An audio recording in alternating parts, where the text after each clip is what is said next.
Bien, vamos a iniciar un nuevo tema, se denomina geometría y lo primero vamos a hacer una advertencia. Mirad, la geometría, que es un área de la matemática extraordinariamente extensa, básicamente la vamos a dividir en dos. La denominada geometría plana, es decir, vamos a estudiar unas figuras, triángulo, cuadrado, rombo, rectángulo, hexágono, etcétera, etcétera, que se representan en un plano.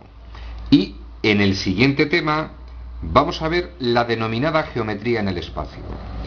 Iniciamos con la geometría plana. Primera advertencia referente a la geometría plana. Hay dos elementos o dos figuras que son la esencia de la geometría plana: el famosísimo triángulo y circunferencia o círculo. Ya explicaré en su momento la diferencia entre una circunferencia y un círculo. Vamos a centrar la atención inicialmente en los triángulos y vamos a recordar temas que son de cursos anteriores: clasificación de los triángulos, elementos de un triángulo y unos puntos notables bastante curiosos. Elementos de un triángulo, por todos conocido.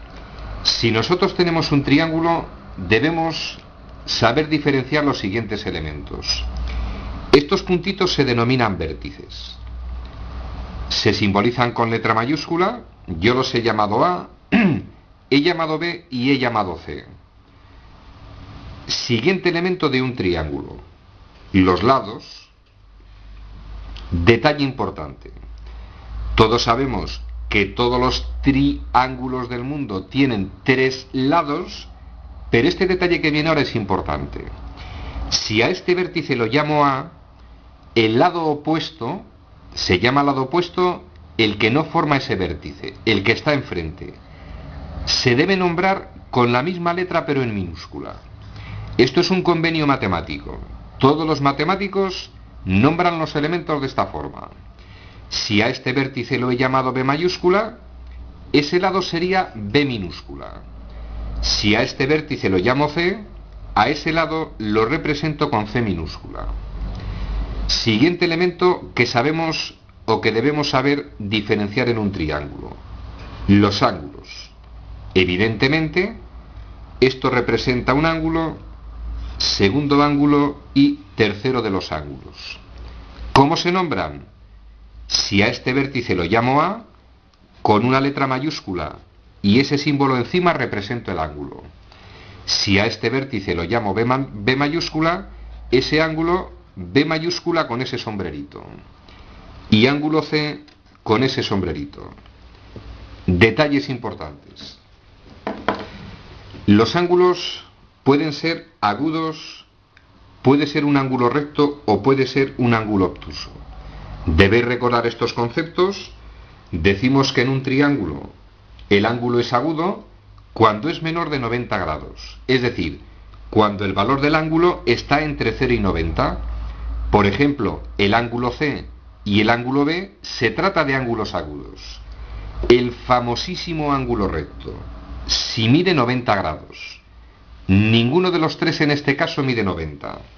Y el denominado ángulo obtuso, mayor de 90 grados, concretamente va a estar entre 90 y 180 grados. En este caso, de los tres ángulos de ese triángulo, el ángulo A evidentemente es obtuso. Mide más de 90 grados, su valor está entre 90 y 180 grados.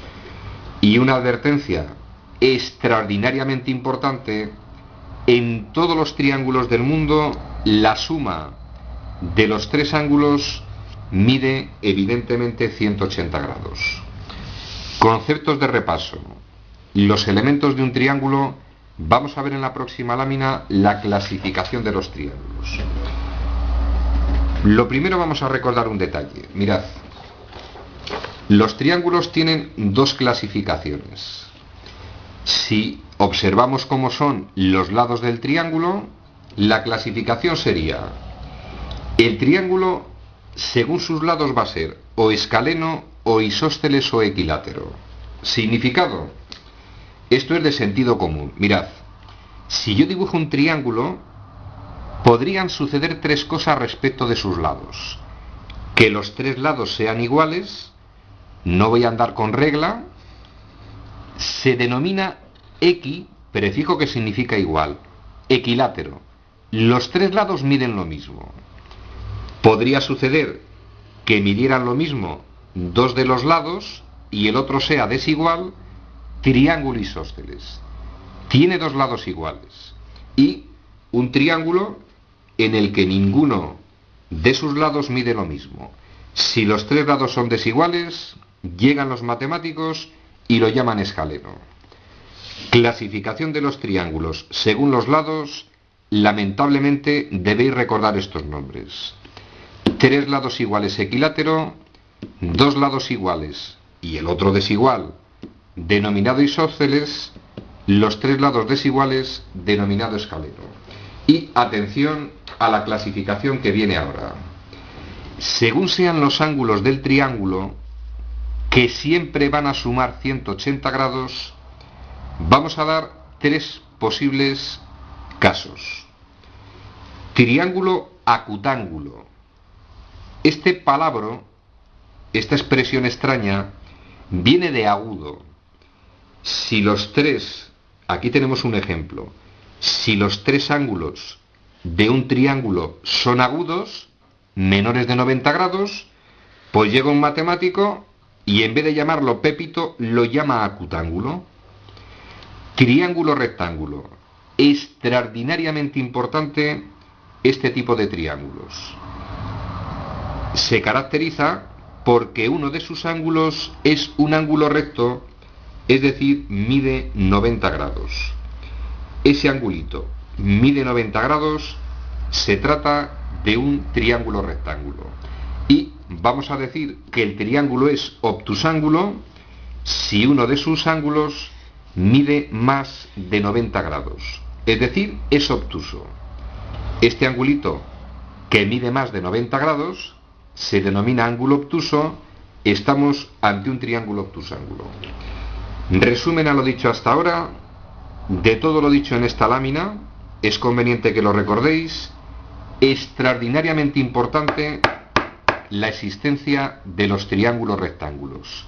Ya os adelanto que todas las figuras planas que nos vamos a encontrar se pueden trocear o dividir en triángulos o en circunferencias o en círculos. En su momento explicaré la diferencia. ¿Y por qué es importante el triángulo rectángulo? Porque vamos a poder utilizar el famosísimo teorema de Pitágoras y en cursos posteriores vamos a utilizar las llamadas razones trigonométricas. Referente a los triángulos rectángulos, debéis recordar los siguientes detalles. Yo me encuentro este triangulito. Si lo queremos nombrar, y a este vértice lo llamo a este B y a este C porque me da la gana, ese lado lo tengo que llamar a minúscula. Vértice B, lado B minúscula. Vértice C, el lado C minúscula.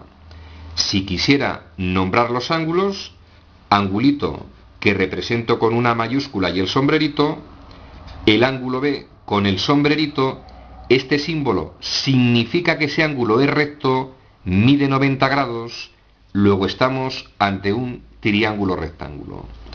Ángulo C con el sombrerito. Detalles que vamos a recordar: se trata de un triángulo rectángulo porque uno de sus ángulos mide 90 grados y, como curiosidad, los otros dos tienen que ser menores de 90. Si entre los tres suman 180 y este mide 90, entre estos dos tienen que medir 90, luego A y C son ángulos agudos. A, B y C son los lados del triángulo, pero atención, vamos a recordar que en el caso de los triángulos rectángulos, los lados tienen un nombre especial. A los dos lados más pequeños de un triángulo rectángulo se denominan catetos. Y al mayor de los tres lados de ese triángulo rectángulo lo vamos a llamar concretamente hipotenusa. Como curiosidad, los catetos forman el ángulo recto. Fijémonos que este es el ángulo recto y lo forman los dos catetos de ese triángulo. Y la hipotenusa está opuesta al ángulo recto. Si este es el ángulo recto, opuesta o enfrente a él se encuentra la denominada hipotenusa. Resumen al contenido de este vídeo. En realidad es muy básico, son conceptos de repaso, pero necesarios. Especial atención al famosísimo triángulo rectángulo. Recordad, los dos lados más pequeños de un triángulo rectángulo los vamos a llamar catetos y al mayor de los lados lo vamos a llamar hipotenusa. Tema concluido.